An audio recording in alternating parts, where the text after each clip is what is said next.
Padahal ayat yang pertama turun Iqra bismi rabbikal ladzi khalaq. Dan seterusnya sampai ayat kelima. Tapi begitu buka Al-Quran yang ketemu pertama Al-Fatihah. Kenapa sih Al-Fatihah kok wajib dibaca minimal 17 kali sehari? Karena sholat minimal ada 17 rakaat. Seolah Allah ingin memaksa kita setiap hari baca Al-Fatihah 17 kali. Memangnya ada apa di dalam Al-Fatihah? Itulah kenapa Al-Fatihah juga sering digunakan saat kita akan memulai doa, saat kita akan memulai acara dan sebagainya. Mungkin nanti perlu dikaji juga kenapa di Al-Fatihah itu katakanlah kata Ar-Rahman dan Ar-Rahim sampai muncul 2 kali. Dalam basmalah ada Ar-Rahman Ar-Rahim, Bismillahirrahmanirrahim. Kemudian Alhamdulillahirabbil alamin, diulangi lagi Ar-Rahman Ar-Rahim. Banyak mufasir secara sekilas menyampaikan Al-Quran yang 30 juz itu sebetulnya kesimpulannya itu ada di juz 30. Makanya juz 30 relatif pendek-pendek. Kalau malas baca yang panjang, baca juz 30 itu adalah rangkuman dari Al-Quran. Kalau diperas lagi, ketemulah Al-Fatihah itu adalah sesungguhnya rangkuman sederhana dari Al-Quran itu sendiri. Diperas lagi, Al-Quran itu kuncinya sebetulnya ada di kalimat Ar-Rahman Ar-Rahim, Asmaul Husna yang paling pertama dan paling utama. Tapi pembahasan tentang apa itu Ar-Rahman Ar-Rahim mungkin di lain waktu. Nah, sehingga monggo kepada seluruh jajaran manajemen Rumah Sakit PKU Muhammadiyah Kota Winangun, penting untuk kita mengaplikasikan Al-Fatihah dalam kehidupan keseharian. Bukan cuma dilafalkan, tapi dikaji betul isinya. Makanya dia menyampaikan kenapa ada ayat yang berbunyi di dalam Al-Fatihah, Iyyaka na'budu wa iyyaka nasta'in. Kenapa tidak Iyyaka na'budu wa nasta'in? Yang artinya hanya kepadamu lah kami menyembah dan meminta pertolongan. Kenapa tidak Iyyaka na'budu wa nasta'in, tapi harus Iyyaka na'budu, ada wa-nya, wa Iyyaka nasta'in. Iyanya kenapa harus 2 kali? Ada ulama yang bahkan menafsirkan ini sebagai pembatas yang jelas dengan wawu atau pembatas yang jelas. Bahwa Iyyaka na'budu, penyembahan kita kepada Allah itu tidak boleh dicampur adukan dengan motivasi apapun. Boleh kita punya permintaan, Iyyaka na'budu wa iyyaka nasta'in, hanya kepada Mula kami menyembah dan hanya kepada Mula kami meminta pertolongan. Boleh kita kalau mau ada ujian, mau ada akreditasi, kita kemudian sholat sekalian berdoa meminta agar akreditasinya dilancarkan. Itu boleh. Yang tidak boleh adalah begitu apa yang kita harapkan, kita panjatkan tidak terkabul, esoknya orang sholat pening. Berarti kan sholatnya karena duwe karep. Nah kemudian karepannya belum terwujud, orang sudah sholat pening. Sama saja kadang kita rajin sholat, yang lagi ada masalah, tiba-tiba jadi wong alim, sholat tepat waktu, jaluk temenan, barang masalah Islam pun kelalen pening. Jadi dikabulkan nggak dikabulkan, walaupun makna dikabulkan sendiri nanti cukup luas. Kemudian sesuai dengan keinginan kita atau tidak, ya sholat tidak ada tawarannya. Pokoknya itu sholat. Kepaksaan orang bisa mati jago. Kepaksaan orang bisa jago turun. Kepaksaan itu juga tidur tidak bisa pakai gerakan, pakai isyarat. Kepaksanya nggak bisa, ya nggak bisa sholat. Kan begitu. Segala sesuatu ibadah yang ada rusuhnya berarti saking pentingnya. Saking orang waktu nebiana, orang apa nek orang waktu jamak, orang apa orang waktu mending jamak kosor. Aduh kosor dura sempat ya mati baik. Nah ini ibadah yang ada kemudahan itu pasti ibadah itu saking pentingnya. Nah tapi kembali ke makna tadi Al-Fatihah yang terakhir saja sebelum saya masuk ke tajdid. Kenapa ada ihdinas siratal mustaqim? Ini yang sering menjadi kritik orang kafir zaman dulu. Orang Islam itu sebetulnya mereka berada di jalan yang tidak lurus. Kenapa? Karena setiap hari mereka tunjukkanlah kami jalan yang lurus. Berarti kan jalannya pasti pada bengkok. Karena kita minta tolong tunjukkan saya jalan yang lurus. Berarti kan kita belum ada di jalan yang lurus. Ini karena nggak paham bahasa Arab. Itulah kenapa dalam strukturnya tidak ihdina ila sirotol mustaqim, tapi langsung ihdina sirotol mustaqim. Kenapa pakai sirot bukan sabil? Sabil artinya jalan, sirot jalan. Sebenarnya sirot itu maknanya adalah menelan. Disebut sirot karena apa? Jalan itu begitu luas dan lebar sehingga mampu menelan setiap siapa saja yang melewatinya. Saking lebarnya orang lewat situ nggak kelihatan. Kalau zaman sekarang mungkin di jalan tol tapi sangat lebar. Nah, sabil itu jalan jalan-jalan desa, jalan-jalan yang masih berlubang-lubang. Nah, saat ini kita sudah ada di sabilil mustaqim. Tapi kita minta ditunjukkan jalan tolnya. Ya Allah, tunjukkanlah kami menuju jalan tol, di mana di sana tempat orang-orang yang telah Kau beri kenikmatan kehidupan dunia dan akhiratnya sama baiknya. Makanya penting kalau kita ingin hidupnya baik, saat sholat dan mengucapkan ihdinas siratal mustaqim jangan pernah sekedar dibaca, tapi resapi betul. Makanya di Sirisma itu kan ujiannya tidak hanya bacaan sholat, tapi beserta terjemahannya agar kita paham saat sholat kita mengucapkan apa. Teman-teman sekalian, monggo dilanjutkan slide berikutnya. Nah, lanjut. Nah, kita berbicara dulu. Oh, ada ininya ya. Oke, makasih. Dipasang apa? Oh, udah ya. Nah, kita berbicara sekilas saja tentang tajdid karena kemarin juga sempat kita bahas di awal. Ini kan ikhtiar kita untuk terus melakukan pembaharuan. Kalau dalam bahasa manajemen itu ya continue improvement. Tajdid itu improvement. Upaya pembaharuan dalam memahami dan mengamalkan ajaran Islam seiring dengan tantangan dan kebutuhan zaman.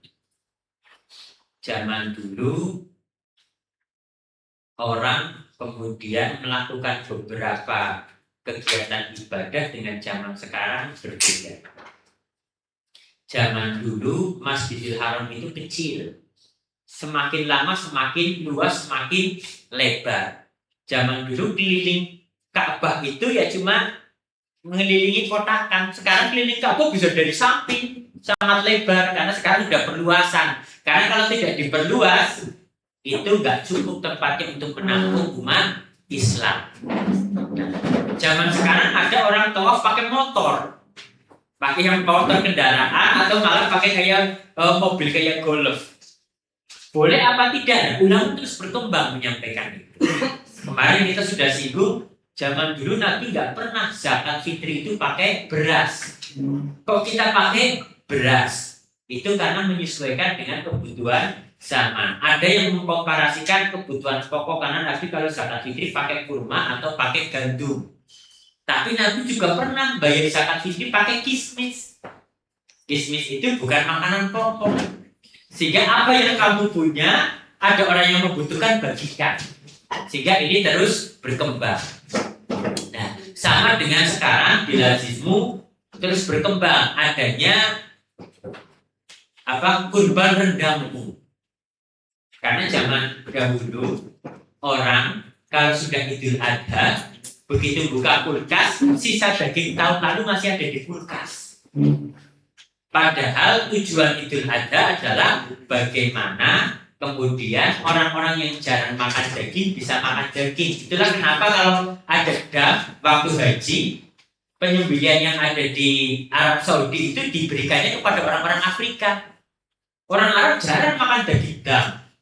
Karena apa? Mereka tiap hari sudah makan daging. Orang Afrika banyak yang kelaparan sehingga begitu disembelih orang yang haji bayar dam untuk beli daging kambing itu langsung diekspor ke atau diberikan ke orang-orang di Afrika yang masih banyak membutuhkan kambing. Sementara di Indonesia ada satu desa yang kambingnya turah-turah, ada desa lain yang tidak kebagian kambing. Tantangannya PKU Muhammadiyah Perkawinan kalau bagi kambing atau sapi dagingnya kan pastikan yang akan mendapatkan adalah orang yang berasal dari desa yang mungkin belum mendapatkan. Itu kan tantangannya. Kayak di Petanahan itu sama. Desa Petanahan itu gudangnya orang kaya.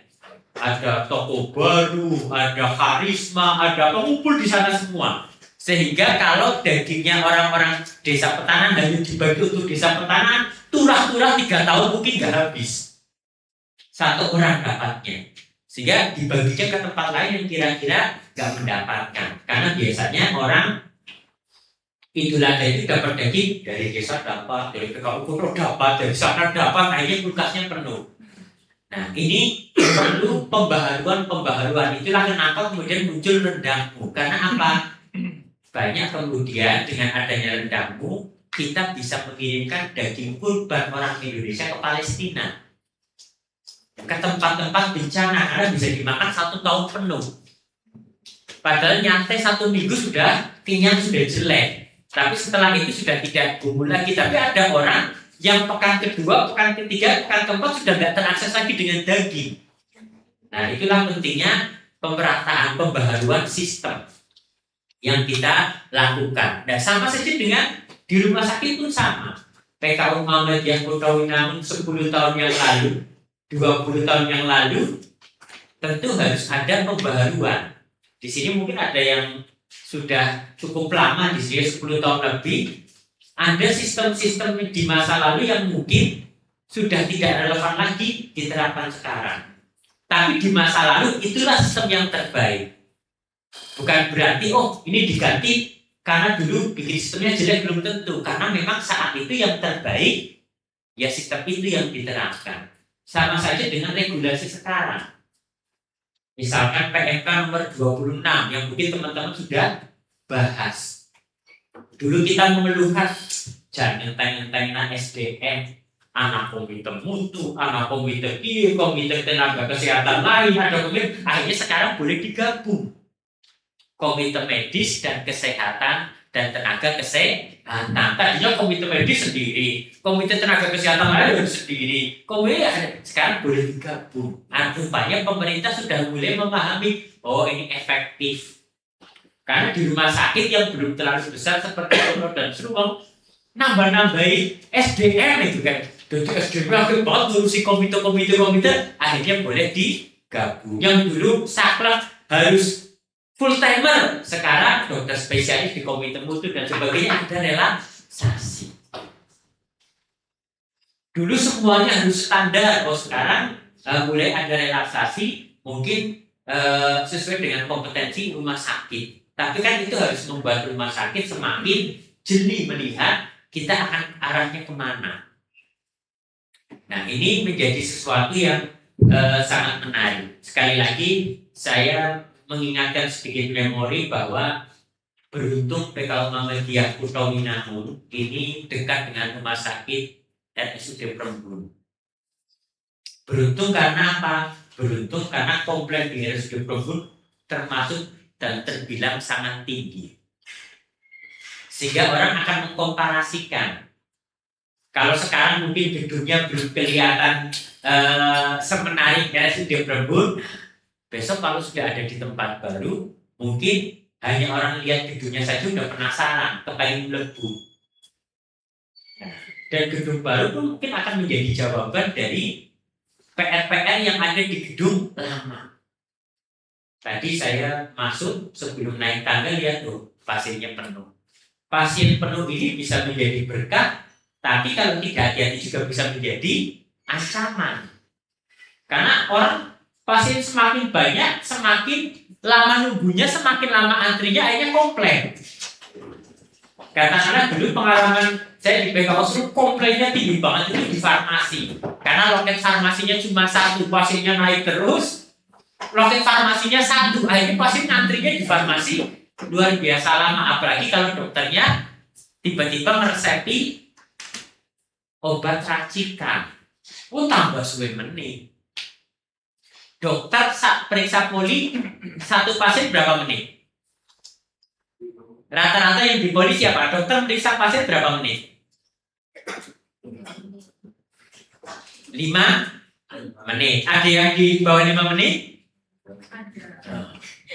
Zaman dulu soalnya saya punya guru almarhum itu orang sakti, namanya Ustaz Erwin Santosa. Yang sekarang dulu dosen di UNY. Begitu masuk ruangan mesti nulis resep.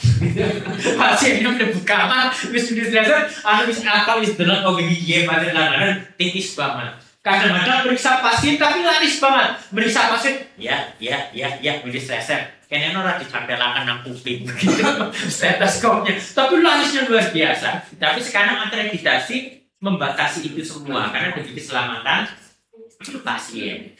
Tapi apapun itu, ini penting sekali untuk kita. Karena apa? Dokter periksa pasien 3 menit, 5 menit. Farmasi bisa merampungkan obat 3 menit. Satu resep? Gak bisa, apalagi racik. Padahal sekali poli kalau sore berapa? Paling lama poli itu, paling banyak poli itu pagi apa sore? Yang sekali bareng-bareng? Sore. Satu pelayanan berapa poli? 9 poli. Oke. 9. Loket farmasinya berapa? 2. Loket farmasinya 2. Lab VS 9 poli. 1 poli 1 pasien 5 menit. Ngeracik obatnya 15 menit. 2 banding 9. Mesti numpuknya nang poli. Tapi kan masa depan kita sudah kita rancang di bangunan yang baru. Kayaknya bangunan sini mau jebol mana? Uli ruangan baru hilang ruangan liane. Jebol ngene, uli ruangan baru hilang ruangan liane. Ya karena memang sudah mentok gitu. Dan mentok ini akan terus terjadi seiring rumah sakit berkembang semakin jauh. Kayak di PKUS rumah habis pindah gedung baru pun masih mentok sana sini. Karena tidak langsung bangun dengan modal 300 miliar, 400 miliar, tidak. Adanya uang berapa bangun dulu. Besok akan terus berkembang. Seperti sekarang, misalkan fisioterapi kan orang-orang patut antriannya paling panjang. Karena fisioterapi adalah salah satu pelayanan yang tidak terdampak oleh COVID. Pasien COVID turun, fisioterapi munggah terus ya karena memang berkelanjutan. Dan kayak konten TV itu kan sangat menguntungkan BPJS-nya, rawat jalannya. Itu akhirnya terus digali dan sebagainya. Nah artinya harus sebagai seorang muslim harus selalu melakukan pembaharuan meskipun tetap merujuk kepada Al-Quran dan As-Sunnah. Rumah sakit pun harus selalu berkembang, tapi jangan lepas dari koridor undang-undang atau regulasi-regulasi yang ada. Ini menjadi penting sekali. Mungkin satu saat PKU tahunan akan punya hemodialisa.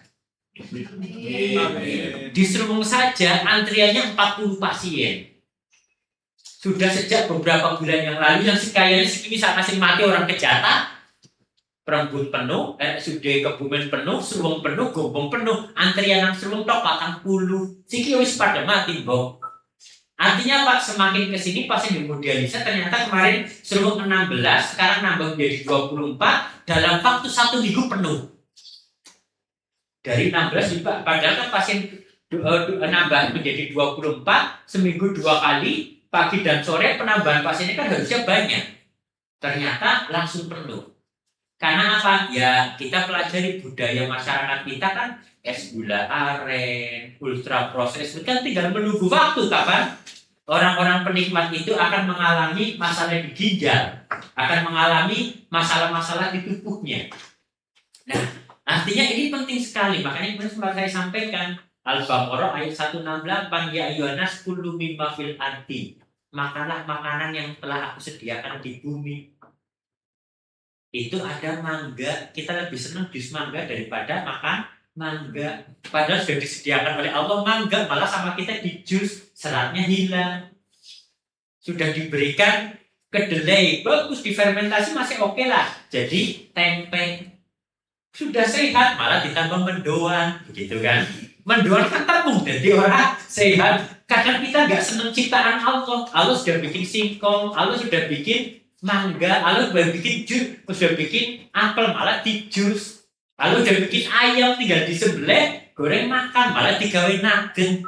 Allah sudah bikin kambing, Allah sudah bikin sapi malah digawe sosis. Sosis itu kan ultra proses dan itu sangat tidak baik untuk jantung kita.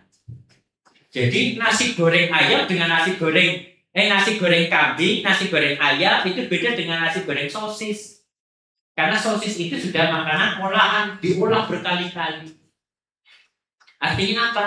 Orang Islam, dokter, perawat melihat Al-Quran ya berbeda dengan Ustadz melihat Al-Quran. Karena begitu melihat ayat itu, ini ada ilmu kedokteran. Makanan paling sehat itu ya makanan alami, real food, bukan ultra processed food. Tapi juga harus halal dan baik. Nah ini penting. Kemudian selanjutnya teman-teman sekalian, ini kemarin sudah kita spill sedikit tentang surat Hud ayat 61, bahwa sesungguhnya dulu diingatkan wa ilas samud, dan pada kaum Samud. Kalau dengar kata-kata Samud kita ingat kata-kata, ingat apa? Pernah dengar nggak kaum Samud? Kaum yang apa ini? Ada kaum Samud, ada kaum Lut.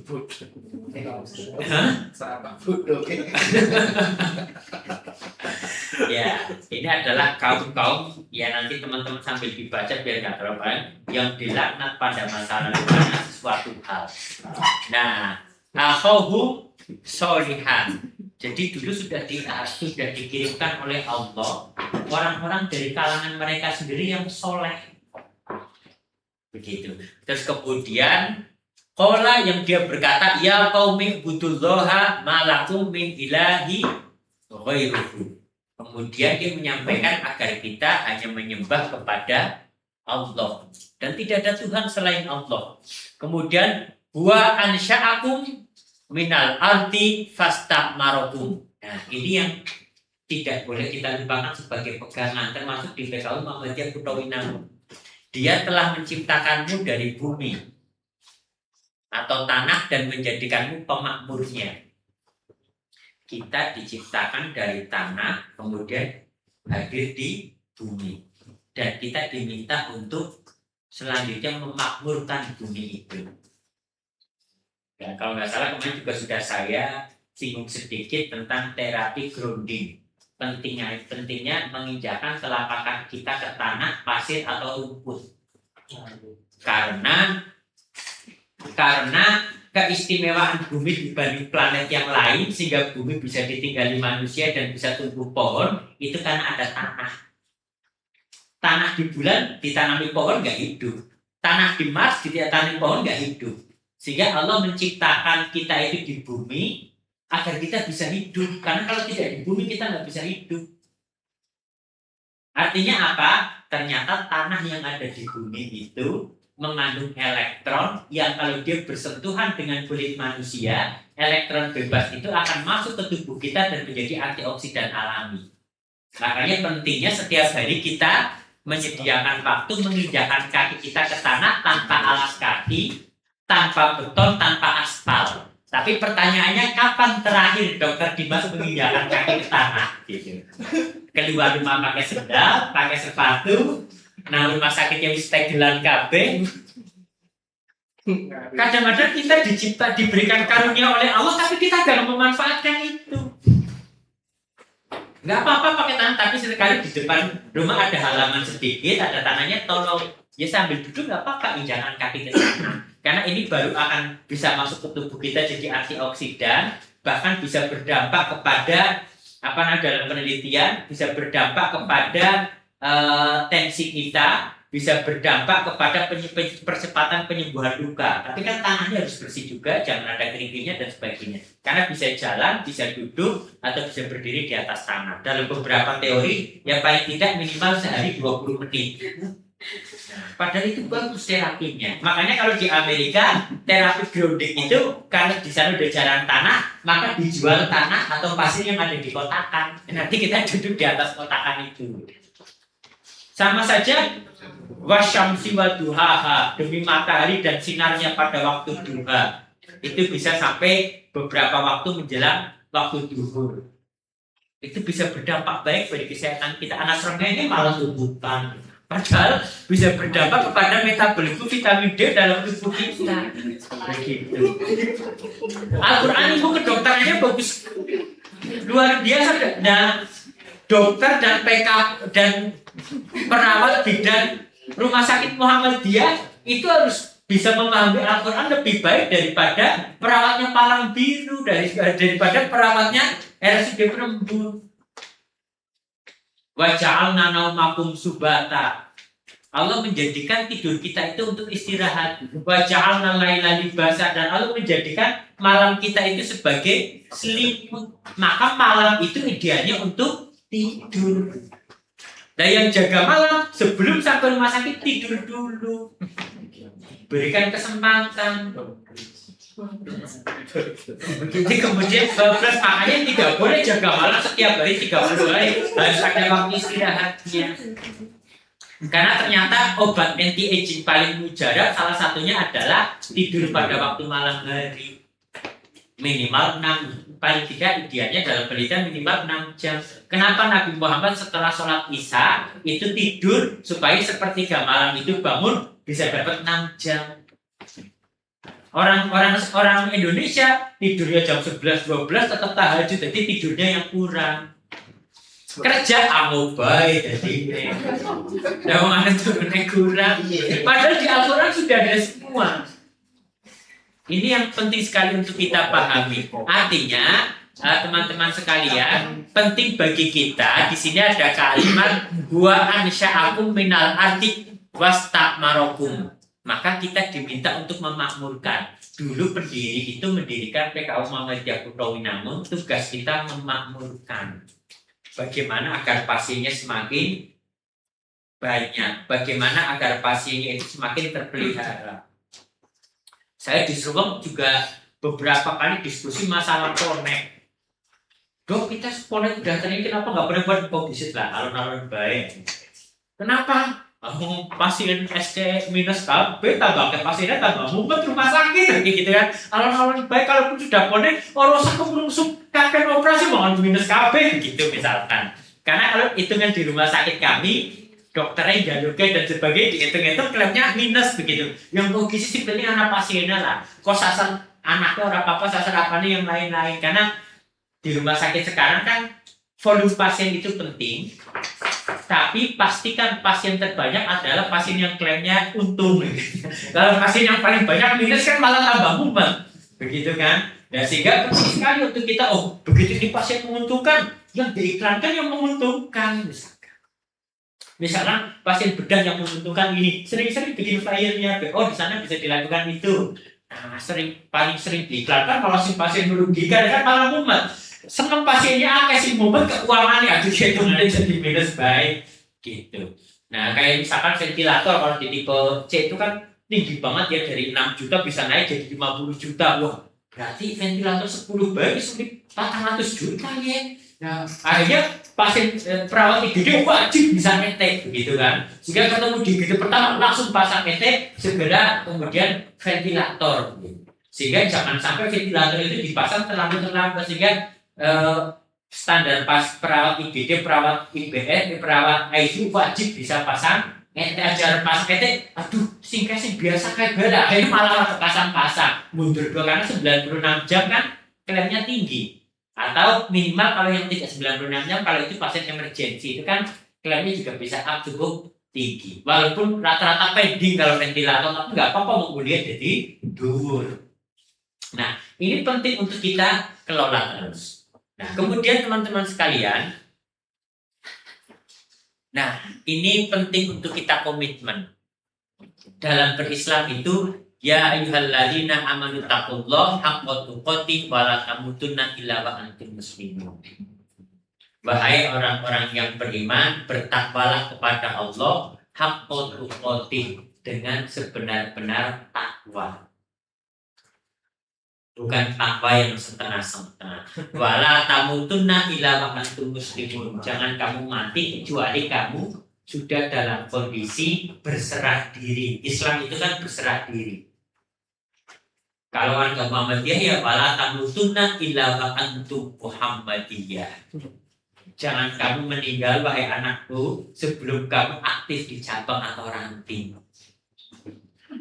begitu. Wala tamutuna illa wa antum muslimun wala tamutuna illa wa antum muhammadiyah. Karena rumah sakit yang pasiennya banyak itu adalah rumah sakit yang karyawannya pada aktif di cabang dan ranting. Karena apa? Mereka jadi kenal orang cabang, orang ranting, sehingga begitu ada yang tanya tentang pelayanan langsung terjawab saat itu. Tidak hanya di ranting yang ada di Kuntawinangun, di Ponorogo, di sekitarnya begitu. Karena dari sana bisa menggait pasien. Karena karyawan itu salah satu marketing rumah sakit. Makanya di beberapa rumah sakit besar bahkan ada tingkat kepatuhan mengikuti instruksi direktur posting status WA tentang pelayanan rumah sakit. Begitu Dokter Dimas jam 6 pagi, tolong pagi ini pakai status WA ini. Nah, bagian humas langsung survei, sing orang pasang status, nah HP-nya siapa? Tingkat kepatuhannya berapa?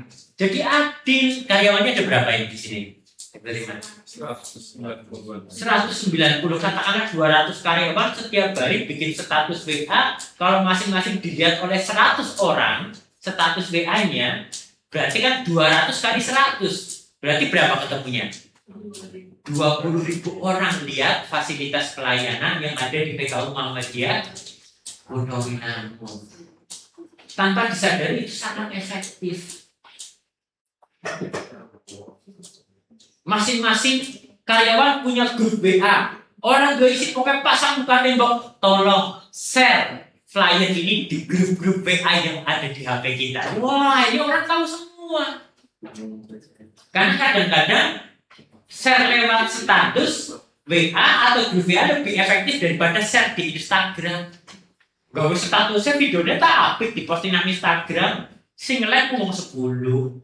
Jumlah karyawannya 190, sing like ngomong 50, berarti karyawannya dia orang like gitu. Coba nanti dicek Instagram, postingan Instagramnya PKU Muhammadiyah Kuntawinangun, minimal begitu ada posting tolong kabeh kudu like gitu. Dalam karyawannya 190 bikin postingan di Instagram sing nge-like 50. Berarti karyawannya saja nggak nge-like, padahal nge-like itu akan meningkatkan algoritma. Kalau perlu pura-pura komen lah, karena orang lain kan nggak ngerti yang komen itu karyawan PKU apa bukan. Kecuali begitu PKU Muhammadiyah Kuntawinangun bikin status sing komen Dokter Dimas Kewenangan.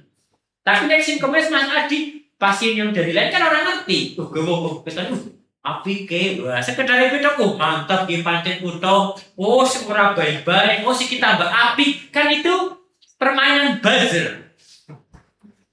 Contoh ada satu media di YouTube itu yang sangat tidak baik kontennya. Itu adalah konten maraton. Kalau pernah tahu kontennya Reza Arab, isinya mau mabuk-mabukan DJ, tapi itu algoritmanya sangat tinggi. Karena apa? Reza Arab juga bayar bikin kompetisi siapa yang bisa motong YouTube saya jadi kompilasi pendek-pendek dan itu bisa ini disetor ke kami, nanti akan kita bayar. Akhirnya kok bingung pada gawe berkompetisi bikin statusnya itu. Kalau semua karyawan PKU Muhammadiyah Kuntawinangun juga berlomba-lomba ikut posting, ikut komen, ikut like, itu akan semakin mudah tersebar. Makanya nggak apa-apa PKU Muhammadiyah Kuntawinangun bikin Instagram lagi akun tapi namanya bukan PKU Kunto, PKU Kunto Fans. Wah, kan kesannya yang gawe orang lain gitu kan, padahal ini sih menjadikan orang Kunto sendiri, sehingga dia juga nanti followernya bisa beda, postingannya nanti sama tapi kata-katanya dirubah. Alhamdulillah ada pelayanan baru di Kunto, ini langganan bapak saya, ini langganan ibu saya, padahal si gawe pengendalinya adalah humas PKU Kunto. Karena rata-rata itu, coba lihat, banyak pernah lihat nggak ada konten tentang Raffi Nagita, tapi kontennya nama akunnya beda-beda. Itu kan dikendalikan Raffi Nagita semua. Hanya mereka punya akun-akun untuk menunjang itu supaya algoritmanya meningkat. Ini yang penting, karena kadang-kadang ada masyarakat tanya, PKU Kunto rongsennya apa 24 jam? Kayaknya bulan baru jarku iklan bening orang dideleng-deleng. Dan masyarakat Kebumen 1,3 juta orang yang lihat konten kita wong 100 lah sih, berapa persen dari 1,3 juta? Ya wajar kalau banyak orang yang belum tahu. Makanya jangan hanya lewat Instagram, lewat grup WA, lewat status WA. Karena grup WA kita kan macam-macam. Nah, apalagi grup WA banyak karyawan, nggak apa-apa. Jadi bolak-balik posting orang apa, nek anak pasien jadi insentif umum, enggak kan begitu.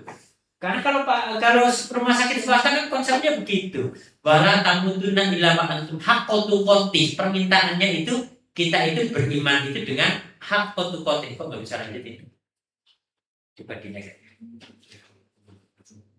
Nah, dengan sebenar-benar takwa kan berasal dari kata wampoyaki yokoya. Maknanya orang yang bertakwa itu selama ini banyak ustaz yang cuma standar. Takwa berarti menjalankan seluruh perintah dan menjauhi larangannya. Orang yang bertakwa itu kalau dari akar katanya orang yang dia mampu menjaga dan memelihara.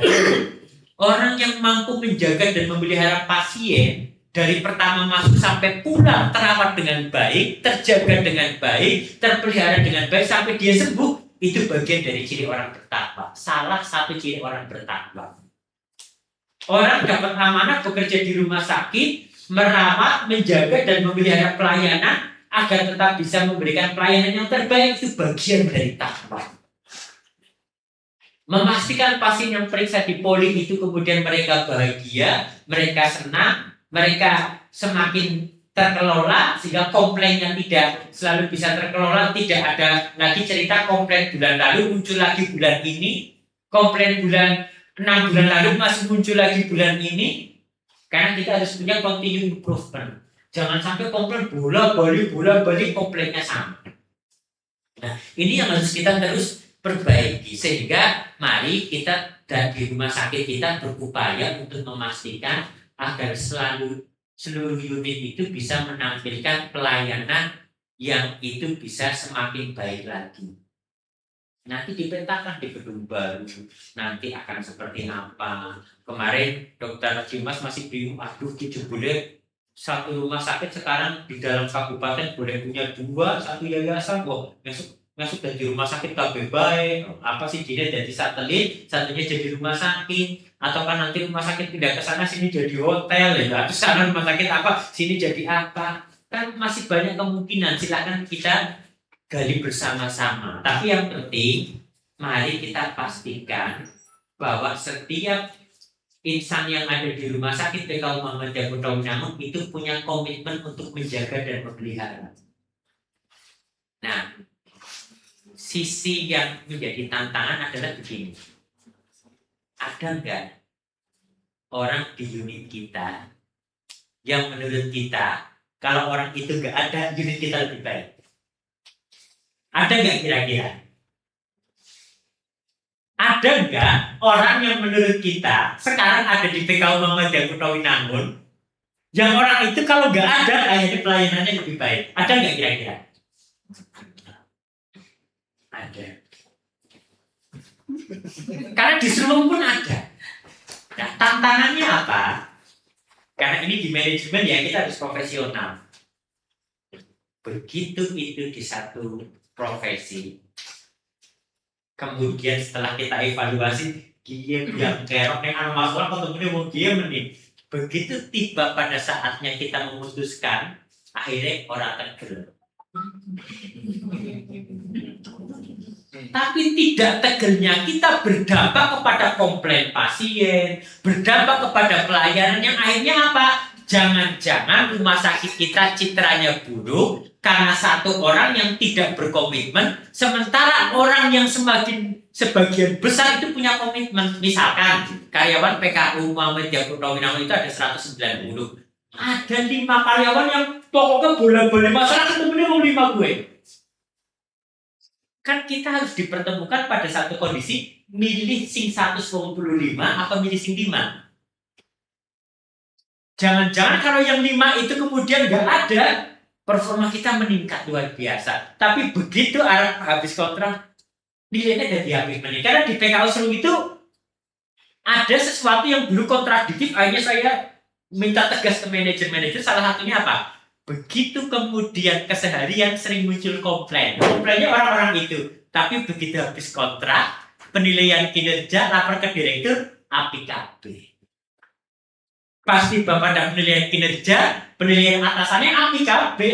Tapi begitu setelah tanda tangan kontrak, esoknya ana mending atasannya yang menilai baik, komplain dok kayak ini jadi kan bijinya api. Jadi kan priwe. Berarti kayak nyambung dong. Berarti butuh ketegasan.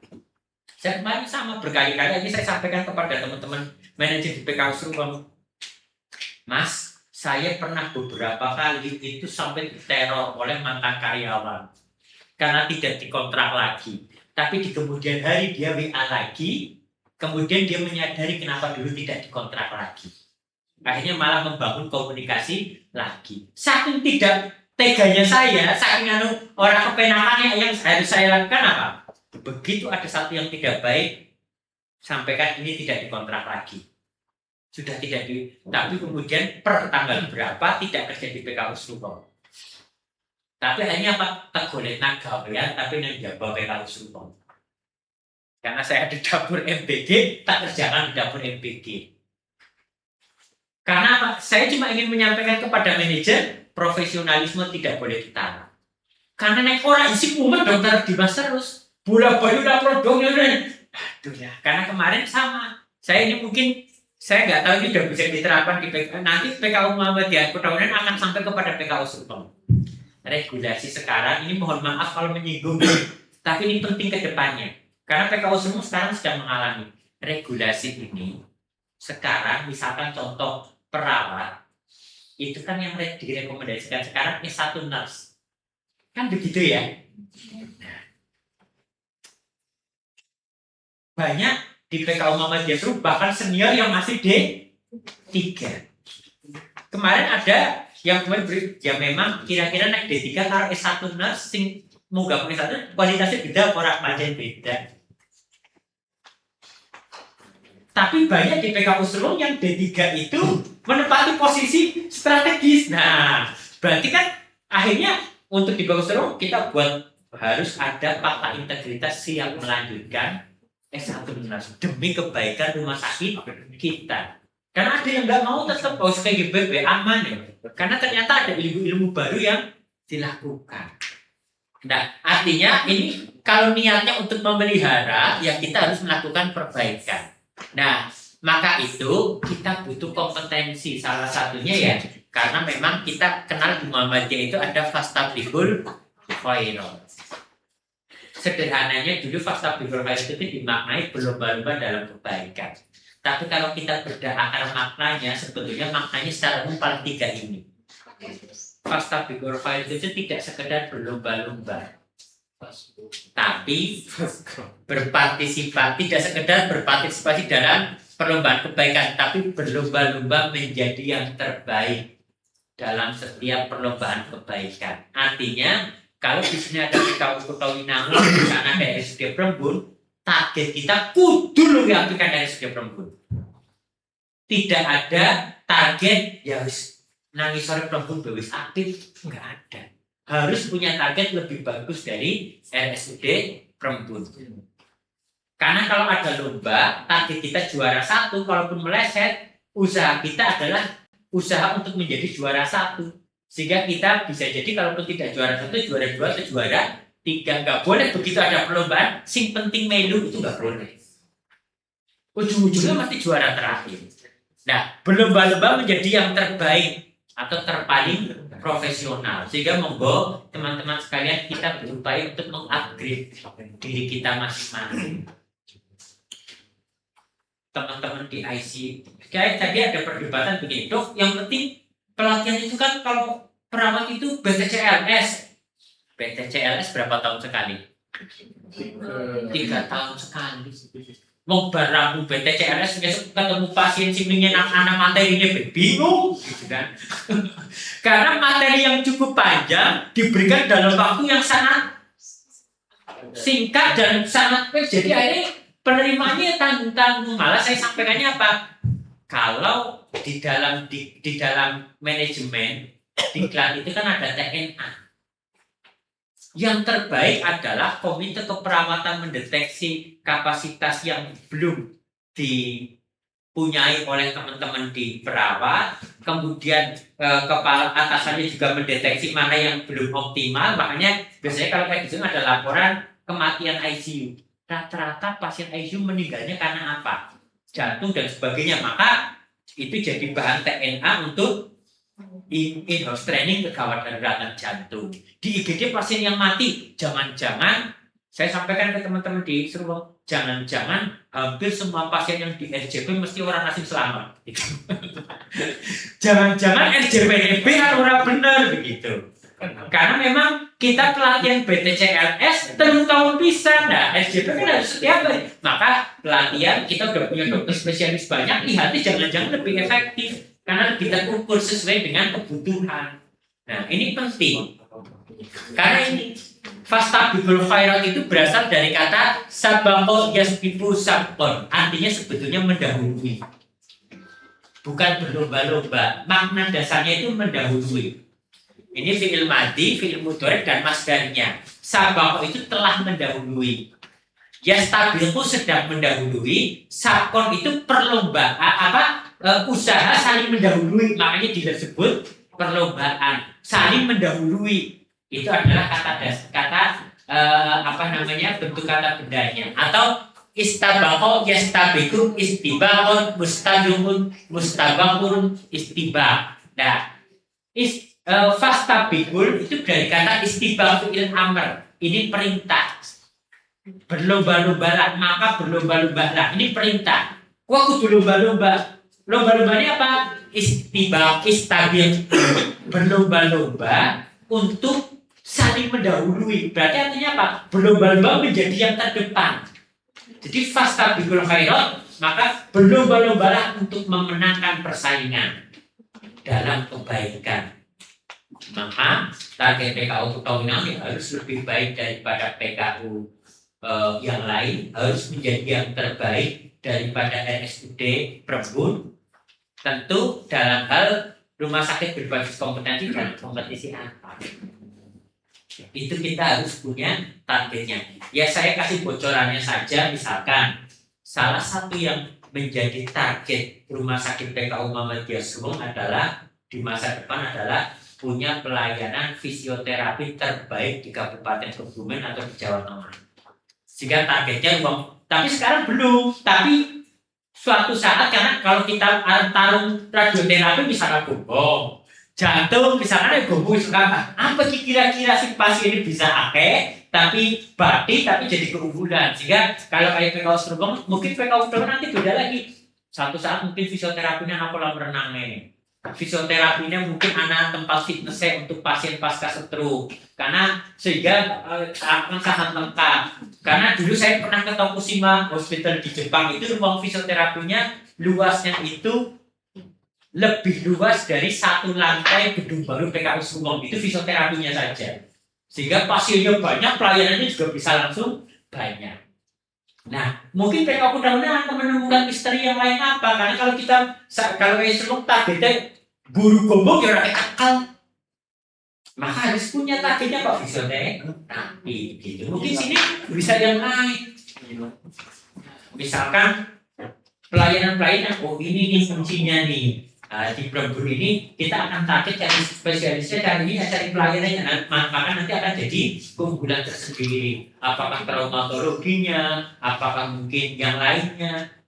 Kenapa dulu kayak Serwong itu arahnya ke fisioterapi, modalnya orang banget, gawe ruangan, kemudian bisa jadi nanti kita bisa bikin pijet ala medis. Fisioterapi kan sebetulnya sebagai pijet ala medis begitu kan. Nah, mungkin di PKU itu ada terapi kertas kayak gitu dan sebagainya. Mungkin nanti itu di komando dokter Andika, dokter Dimas. Dan artinya apa, teman-teman sekalian? Kalau kita ingin jadi yang terbaik, setiap juara mereka itu pasti pernah merasakan tulisan-tulisan yang ada di sini. Mereka pasti berlatih lebih keras, training. Mereka pernah merasakan terluka, mereka pernah merasakan cedera, mereka pernah merasakan jatuh, mereka fokus betul kalau udah menentukan keunggulannya ini hajar terus. Kayak misalkan berbuangi kan sudah ketemu mata gitu. Maka mereka akan memperbanyak dokter matanya. Yang lain sederhana saja nggak apa-apa, tapi dokter berbicara mata, gonku paling unggul itu mungkin berbuangi begitu. Gomo sudah menemukan radioterapi dan potong-potong ini kira-kira apa sih, semua orang bakal kok berburungan gitu. Atau nanti rembukan dokter Dimas nyurati Sulung, kami keunggulannya ini tolong Sulung aja ya.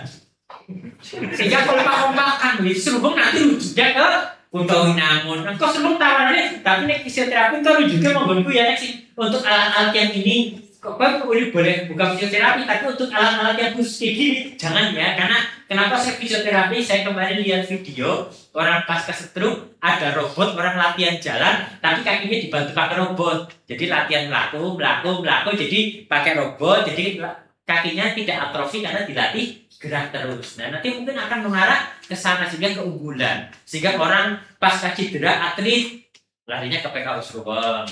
Misalkan orang pasca TNI mau pemeriksaan kesehatan, di sana mungkin lengkap.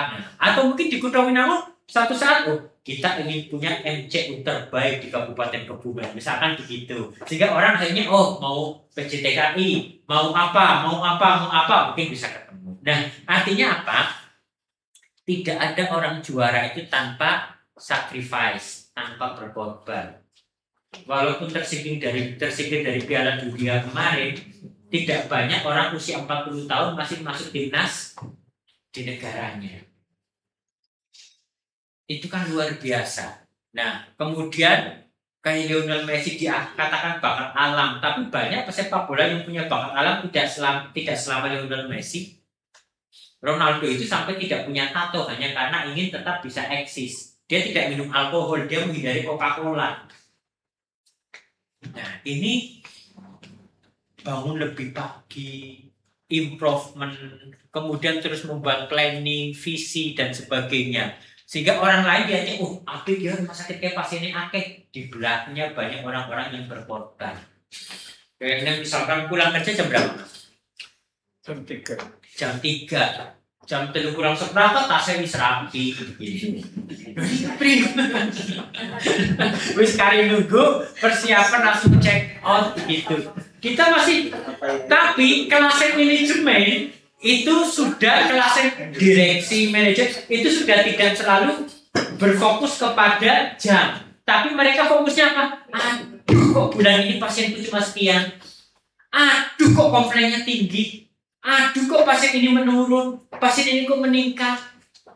Fokusnya kita gitu, sehingga yang membuat kita tidak kurang nyaman hatinya itu kalau pasiennya tidak tercapai. Besok misalkan pakai grace period sudah habis, berarti akan berapa pendapatannya. Sekarang yang harus terngiang-ngiang dalam kepala kita, kepriwe caranya bisa nyicil pasiennya kudu ketemu pira. Efisiensi apa yang, karena nanti nyun sewu teman-teman mungkin akan kaget begitu pindah ke gedung baru, biaya listrik pasti akan meledak. Karena akan beda sekali rumah sakitnya. Biaya pelayanan, melakukannya mau edo, kayak PKU Kunto, PKU Sruweng dan Gombong kan beda. Siki PKU Kunto kan harus kemana masih ada seret. Nah, ngono PKU Kunto, karyawan PKU Kunto Winangun dites magang dari karyawan PKU Gombong perantau. Gak boleh pakai lift. Parkirin nang endi, pasiene nang endi. Ngasih tiba-tiba begitu arep absen bingung. Nah iya, begitu arep parkir ngasih parkirin nang mburi kalau tutup banget mau ora telat dan ditelat gara-gara parkir. Tiba-tiba harus konsul dari IGD ke laboratorium, tambah besar rumah sakit. Pasien jarak antara IGD dan laboratoriumnya Sarjito beda dengan jarak IGD dengan laboratoriumnya PKU Kunto Winangun. Jadi semakin besar rumah sakit, kita juga harus beradaptasi. Siki sih orang ini takkan cepet banget. Besok akan beda mindset, kita harus berubah. Jadi sih kita kesel banget ya, resikonya kepengen gede ya, dan ditambah kesel, pengorbanannya lebih besar lagi. Nah, termasuk ini misinya masih sama gak ya? Masih. Sama, visi kita prima. Pertanyaannya, mana yang sudah prima? Mana yang belum prima? Misalkan IGD, prima menurut visi itu seperti apa? Sekarang kita sudah ada di titik mana? Kita ingin PKU Kutawinangun profesional. Sekarang kita sudah profesional semua kok belum? Baik dari SDM-nya, berdasarkan ijazahnya, bisa berdasarkan kualifikasinya. Berbicara profesional, anak perawat IGD belum bisa infus anak. Nah, profesional di mana? Begitu mau infus di mereka ngomong, Mas dengan baik lah. Ya, berarti yang dianggap profesional mau di titik mana? Mau dianggap profesional pasien perawat ICU belum bisa anak belum bisa masang ET. Berarti profesionalnya di mana? Begitu. Berarti target kita kudu bisa itu, karena nanti kalau sudah pindah ke sana, nah salah satu lumbung kekuatan rumah sakit itu ya ventilator. Karena kalau sudah bisa sampai 96 jam, artinya deteksi dini pemasangan ventilator itu penting, karena klaim 8 juta bisa jadi 54 juta, mungkin bisa 40 juta sendiri. Kalau target 10 kayak dulu pasien ventilator PKU Solo awalnya hanya pertama 8, 5, sekarang udah tembus di atas 20 per bulan rata-rata ventilator, bahkan sampai 30. Tapi masih ada yang 96 jam, ada yang belum begitu. Target kita ya sedini mungkin, karena itu keuangan rumah sakit. Nah, mengesampingkan unsur sosial, artinya nanti kita pasiennya menarik, sehingga di rumah sakit sekarang hanya ada 2 tipe pasien. Pasien BPJS dan pasien bukan BPJS, termasuk asuransi dan sebagainya. Permasalahannya sekarang orang yang mondok di PKU Kutawinangun tapi pakai asuransi non BPJS ada berapa? Sudah berapa asuransi? Berapa asuransi yang sudah kita pernah nggak kita menanyakan di Kebumen itu ada berapa perusahaan asuransi yang dipunyai oleh masyarakat Kebumen? Kayak di Subang ternyata kemarin ada yang pakai asuransi Jasindo. Karena ternyata suaminya kerja di salah satu BUMN besar, tapi istrinya di sini begitu mondok pakai Jasindo, asuransi nasional. Makanya penting untuk kita melakukan itu. Jangan-jangan mentok-mentoknya mau BPJS kalau umum. Padahal asuransi non BPJS kan bisa dikolaborasikan ya pakai COB. Oh misalkan kelas 1 saya ingin naik FIK, saya punya asuransi yang lain bisa buat nambah, kan boleh. Kemudian yang kedua pasien umum. Rata-rata orang yang mau pakai umum kan wong sugih. Yang orang menengah kayak kita rata-rata ya BPJS lah begitu.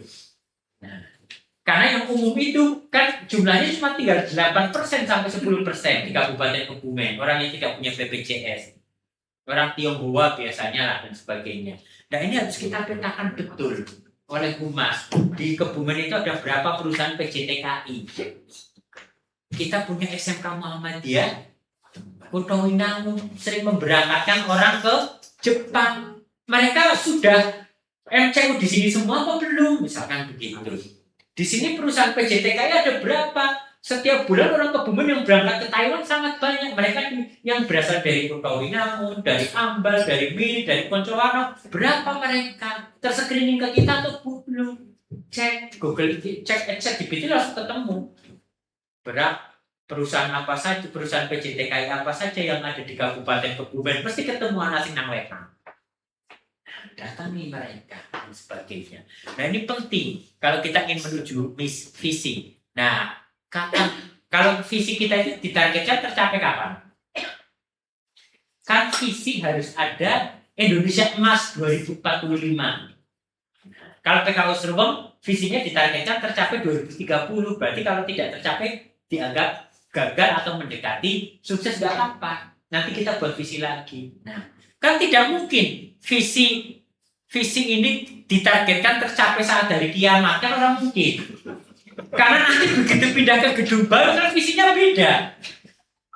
Kalau pindah ke gedung baru visinya kan sudah urusannya harus bisa menaklukkan RSUD Perembun betul.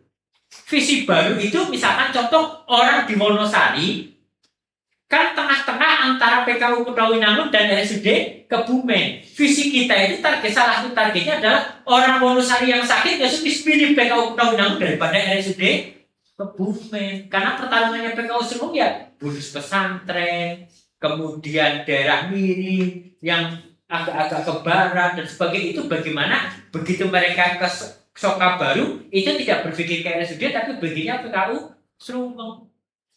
Nah, karena ini penting menuju rumah sakit yang profesional harus kapan kita target. Visi itu dikatakan tercapai itu kalau apa di masing-masing unit. Karena visi ini kan harus diturunkan ke seluruh unit.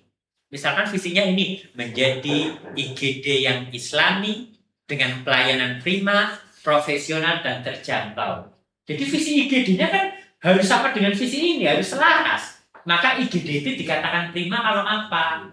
Polinya dikatakan prima kalau apa? Dokternya tepat waktu, waktu tunggunya nggak lama. Farmasi dikatakan prima kalau apa? Waktu tunggunya tidak terlalu lama. Pendaftaran dikatakan prima kalau apa? Antrinya pasien dan sebagainya. SEP-nya tidak boleh ada yang salah cetak.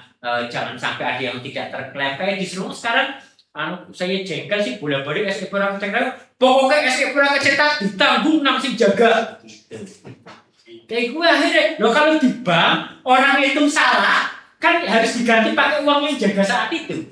Alfamart hitung salah kan diganti, kalau enggak akhirnya diulang-ulang terus baru rampung-rampung. Tiap bulan anak SKP sih udah kecetak, tiap bulan ada alasannya, ini kemarin ini, nah, masa alasan terung abad udah hilang-hilang. Nah akhirnya ganti aja sih patungan. Sing jaga saat itu siapa? Patungan ganti akhirnya dari yang tadinya pasiennya tambah banyak, lama-lama SMP jadi 10, 9, 8, 7, 6, lama-lama ya hilang. Kalau kasih ada satu ditanggung bersama begitu. Melu-melu bang nek orang rampung sih kesel mikir SMP hanya begitu. Nah, terus kemudian ini sudah beberapa slide terakhir. Kapan visi ditargetkan tercapai dan seberapa jauh jarak kita sekarang dengan visi? Oh, kalau kita mau ke Jakarta, berangkatnya kemarin, sekarang kita udah sampai mana? Kan kudu ketemu. Nah, jangan-jangan IGD nggak ngerti kita ada sudah 80% tercapai visi, 60%, 50%, apa berapa kita jangan-jangan nggak ngerti. Nah, ini share lagi tinggal 2 slide terakhir teman-teman. Ini yang penting, kunci untuk mencapai rumah sakit yang baik, kita butuh SDM yang terbaik. Dalam penelitian rumah sakit ada 4 tipe karyawan. 1 tipe learner. Anak apa generasi ya belum menuti. Anak apa ya ada pembelajaran baru dia continue improvement terus. FM-nya terus. Ini adalah idamannya Mas Direktur Dimas, karyawan yang learner, pembelajar. Yang kedua ada tipikal turis. Mangkat balik memikir bolak-balik absen ngerti-ngerti wis nang warung. Absen ngerti-ngerti iya. Dok, sholat jebule bar sholat leye-leye nang mushola sing kira-kira tempatnya ora keton.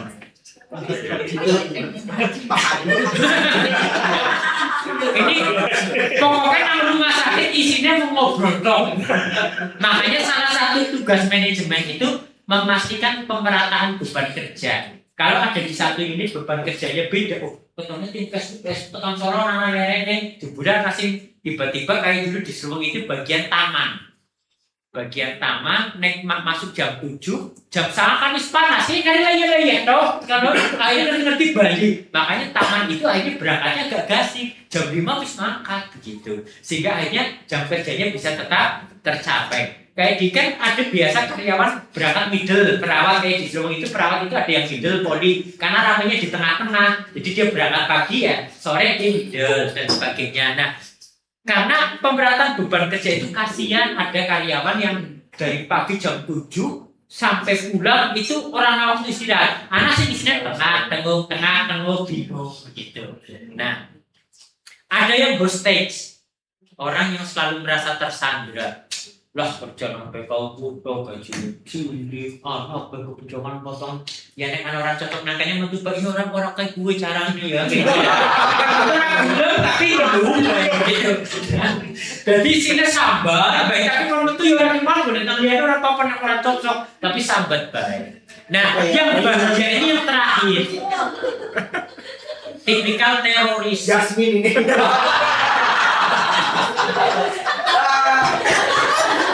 Jadi kalau ada kontrak rame-rame ditelusur ketemu dia mau kayak gini. Nah, ini biasanya jumlahnya 2% di satu komunitas. Kalau karyawannya ada 200, berarti anak papat sing jenai banget. Protes bae, anak gue sing salah kritik manajemen, kritik pelayanan, pokoknya dia tuh mumpapatnya. Ini yang biasanya paling ideal ditempatkan di unit yang tidak banyak ketemu orang,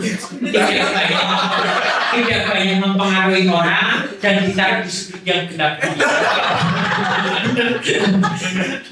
Karena kalau ditaruh di unit yang dia banyak orangnya, energi negatifnya kadang mempengaruhi yang lain.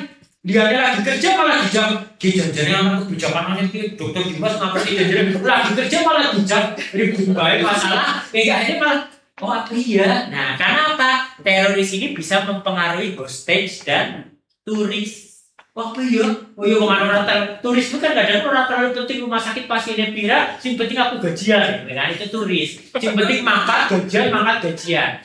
Nah, ini potensial teroris mempengaruhi hostage, makanya pengelolaan teroris ini penting. Apakah tetap masih butuh di rumah sakit atau mungkin di unit yang lain yang tidak banyak mempengaruhi? Karena kadang-kadang teroris cuma sewu, wongnya pinter tapi jedai, kadang-kadang kayak gitu.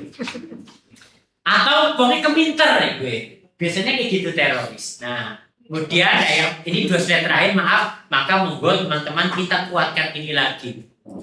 Ya setiap unit itu butuh membuat analisa SWOT begitu ya. Sesungguhnya IGD itu kekuatannya dari sisi SDM-nya itu apa? Kita bisa nyunat sing rumah sakit dia orang yang nyunat kayak dia, dibikin bentuk burung merpati, apa dan sebagainya. Iya gitu. Atau kita kalau untuk urusan pasien traumatologi kita jagonya, gitu kan? Kayak Sumeng kemarin misalkan mendatangkan dokter Eva, karena kan dokter spesialis emergency, karena kita belum ada rencananya mau merekrut, tapi datangkan dulu sehingga meningkatkan kepercayaan diri dokter-dokter IGD dan perawat IGD. Sering-sering aja kita punya dokter Eva dari PKU Bongkong, sering-sering aja IHT, latihan PT, latihan apa, dokter anestesi manfaatkan betul. Kemudian yang misalkan dari sisi SDM-nya, perawat IGD ya nggak usah bicara BPJS lah, itu kan standar. Tapi yang keunggulan itu apa? Kira-kira orang yang sering bermasalah di RSUD Perembun itu apa saja yang kita punya kemampuan untuk kita tingkatkan, sehingga kalau ada pasien ini orang larinya ke rumah sakit kita. Misalkan di Perembun ini dalam hal pelayanan karena lama, kita harus cepat gitu. Kita lebih lama. Sih kan fast dulu file lo harus lebih cepat. Kamarnya habis. Gitu. Besok ya. Ini kemudian dari sisi pelayanan. Kira-kira keunggulan kita dibanding Perembun dalam hal pelayanan di Poli, di IGD, di ICU itu apa keunggulannya? Kemudian keuangannya dari sisi manajemen, dan sarana prasarana. Apa yang saya dulu masuknya zaman dulu pertama kali datang ke Kota Namun kon jagong sofane bolong. Dijelatih jadi masih banyak sekali kayak nyata di kon dijari Pak Baik kon ngene sofane bolong lagi. Ya dulu mindsetnya ya kita masih bersaing dengan puskesmas. Makanya dulu akhirnya karena gara-gara apa puskesmas duwe rongsen kayaknya belum punya ya balik zaman dulu ya. Akhirnya pesan kita apa kayaknya kudu duwe USG karena apa puskesmas orang duwe. Nah, sekarang sudah nggak boleh lagi saingnya dengan puskesmas. PKU Perembun sing orang dua apa sing kira-kira dhewe bisa duwe sehingga bisa jualan untuk kebumen wilayah timur begitu. Nah, misalkan pelayanan IGD kita ada tukang pijetnya gitu. Pelayanan ambulan kita ada yang lebih enak, kita bisa antar jemput pasiennya gratis melebihi RSUD Perembun dan sebagainya. Nah, itu kan bisa sarana prasarana. Termasuk itu dari sisi internal ya. Yang terakhir ini dari sisi internal. Kekuatan kita, kelemahan kita ini apa? Justru yang paling penting malah kelemahan. Kelemahan perawat IGD kita apa? Kelemahan dokter IGD kita apa? Dokternya bagus kok dok lulusan, tapi misalkan untuk melakukan tindakan tertentu tas belum pede, medon gitu kan. Nah, mungkin harus ada dokter IGD yang laki-laki yang lebih banyak dan sebagainya. Nah, dalam hal pelayanan IGD kita keterlambatannya apa gitu, dalam hal manajemen, dalam hal sarana dan prasarana dan sebagainya. Nah, kemudian ini analisa eksternal. Nah, kalau yang lebih lengkap itu yang di bawah pastel. Dalam hal politik, kita punya Pak Kades kok. Dalam hal politik, berapa Kades di Kutha Winangun, Prembun, Koncowarno, Ambal Mirip yang sudah dikenal oleh humas kita secara baik. Humas kita harus sering remi bareng Kades, harus remi bareng Kades, gitu kan.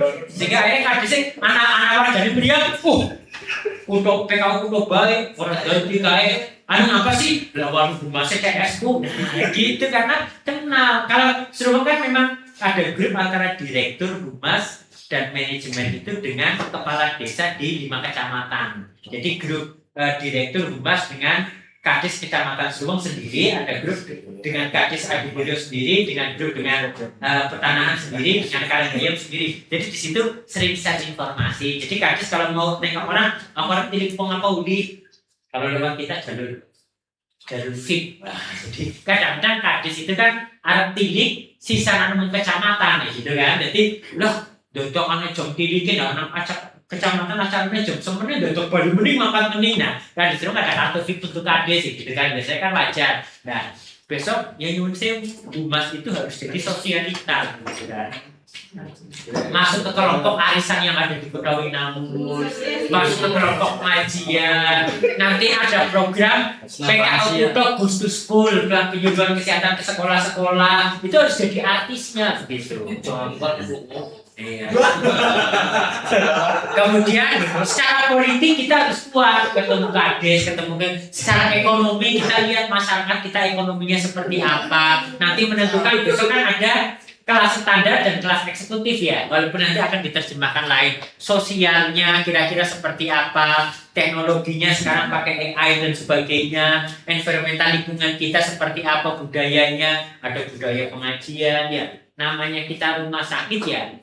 Dengan orang itu pun kita harus dekat. Dengan orang Muhammadiyah pun kita harus dekat. Nah, misalkan legal hukumnya secara kira-kira dengan dampak PMK nomor 26 kepada rumah sakit, kita harus tahu betul dampak positif dan dampak negatifnya, ada peluang apa di sana.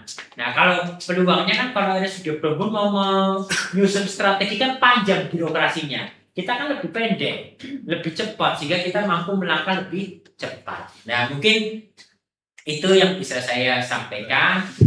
Semoga ini bisa menjadi sebuah pembelajaran dan motivasi untuk kita, karena saya melihat ada sinar terang di arah timur Kebumen yang sebentar lagi akan terbit dengan hadirnya gedung baru Rumah Sakit PKU Muhammadiyah Kutha Winangun.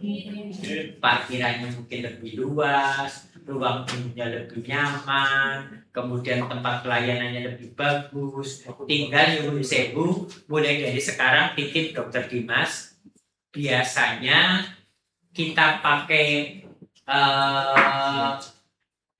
gedung yang biasa, meja yang biasa, pindah ke gedung baru, tapi budayanya masih budaya lama. Dulu di Serubeng sama pindah ke gedung baru, jenenge meja orang nasi resik. Isinya mencoretan pulpen, kabeh mbok hati-hati titik ngapa? Jenengan kan nulisin nang kertas benang meja, dari meja sing kotor gitu. Nah, atau dulu sama, biar mejanya bersih dikasih kaca. Jebule sikune landep-landep. Kacanya pada pecah. Mungkin janjane sih bener kepriwe gitu.